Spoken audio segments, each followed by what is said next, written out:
appearing real for fear. False evidence appearing real. And this was heavy on my mind because of some conversations that I was having. And it just reminded me about how so many times we stop ourselves from doing things because of fear. And we start worrying. Hi. So a lot of times we stop ourselves from doing things because of fear.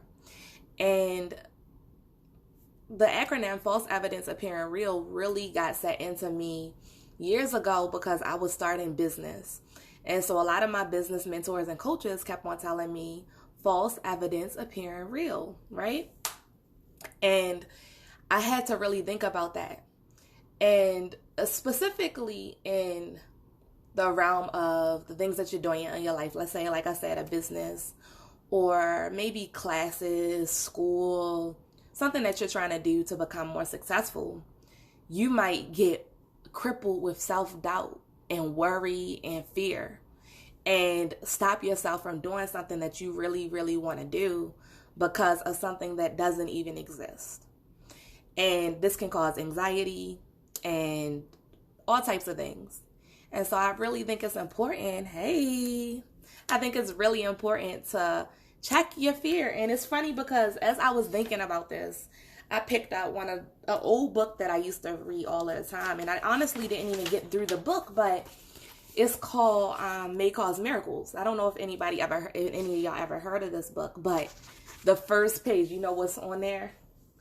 False evidence appearing real, fear. And so it was wonderful to see. Hey, sisters. Hi, how are you? So I'm talking about fear, right? And I was thinking about this. And of course, here comes this page in this book that's talking about it. And let me just read a part of it.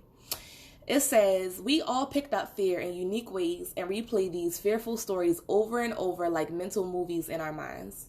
Each fearful belief we hold is a choice we make. We choose to believe in the fear on the news, the fear in our home, and the fear in our mind. Fear is an epidemic. Throughout our lives, we absorb fear from the world around us, and we grow to believe those fears are our reality. Wow. Like that right there. Do you think that happens to you? Do you get frozen in fear? Y'all ever have somebody put their fears onto you? Like that, when I first started hearing this, I realized how much this was real in my own life. I just kept on, hey sis, I just kept on listening to other people's ideas about me, right? It's like, well, you can't do that because you've never done anything like that before. Well, you don't have the background to do that. Well, your personality doesn't seem like you will be good at that. And after a while, you start replaying that in your own head about yourself. And it's like false evidence appearing real.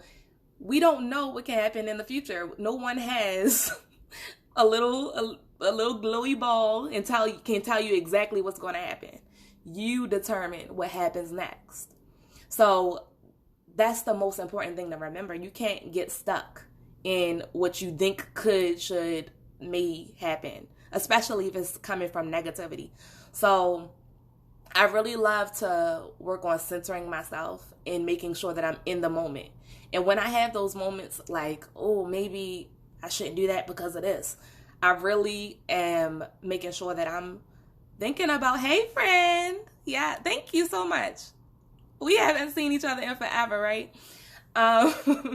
One of my friends from like elementary school. But yeah, so like we have to really center ourselves and make sure that fear does not control our lives. We cannot let fear control our lives. She's listened to how she said this, like it was so eloquent. We absorb fear from the world around us. We grow to believe the fears are our reality. And that's the thing, like you can start to believe what it is that you're fearing, right? Hey sis. Hey, how are you? And so, yeah, I just wanted to drop in and think about that, like talk about that. I wanted to put that on your mind. I want you to think about that. So, hey sis, you just got on. I was just talking about fear because, and I shared a post just like a few minutes ago, and it's false evidence appearing real, and how, you know, the people around us or whatever's going on, people kind of push fear onto you. Like when you're trying to do stuff, right? And so I wanted to just share the idea that, like, all of that doubt and worry, like, worry is one of those emotions that is not helpful at all. Worry is not helpful. It's just not. So I don't participate in that. I try not to participate in that. And worry is something that comes from, putting those things onto yourself that other people are, oh, you can't do this because of this. You can't do this because of that. I remember years ago, somebody told me that I couldn't have a business because my personality, like, oh, you're too shy. It's like, okay, maybe I can figure out how to talk to people and get my product sold. Like, we're not doing this over here. But anyway, I think that was enough of my little 2 cents. Thank y'all for joining me today. Tell me what you think, though. Like, y'all be having people do that to you too? Like, how do you handle it? Because people don't like it when you ignore the fear that they push onto you.